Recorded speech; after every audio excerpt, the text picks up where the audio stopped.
Hello all, welcome to Mythologics YouTube channel. ఈరోజు మనం తెలుసుకోబోయే టాపిక్ లక్ష్యం. మీరు సాలీడు యొక్క గూడును చూస్తున్నారు. సాలీడు గూడు ఎంతగానో కష్టపడి దాన్ని తయారు చేస్తుంది. తన శరీరంలో తయారయ్యే స్రవంతో దాన్ని తయారు చేస్తుంది. కానీ దాని యొక్క ఉద్దేశం ఏంటో మీకు తెలుసా? చంపటానికి. ఈ సాలీడు ఈ గూటి సహాయంతో చాలా కీటకాలను పట్టి చంపి వాటిని తన ఆహారంగా చేసుకుంటుంది అన్నట్టు మీకు విషయం తెలుసో తెలియదో, ఏదో ఒకరోజు సాలీడు కూడా ఇదే గూడులో ఇరుక్కుపోయి తాను మృత్యు పాలవుతుంది. మీరు ఇదే సాలిగూడిని చూసి ఏం చేస్తారు? చూసిన వెంటనే వాటిని అక్కడి నుంచి తీసి పారేస్తారు కదా. పక్షి యొక్క గూడు.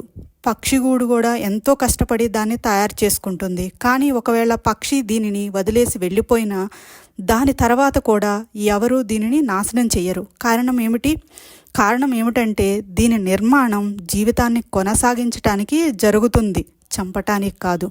గుర్తుపెట్టుకోండి, జీవితంలో మీరు పడే కష్టం ఎంత ఎక్కువగా ఉన్నా సరే మీ లక్ష్యం శుభాన్ని కలిగించేది కాకపోతే అప్పుడు మీరు కూడా వినాశనాన్ని పొందక తప్పదు.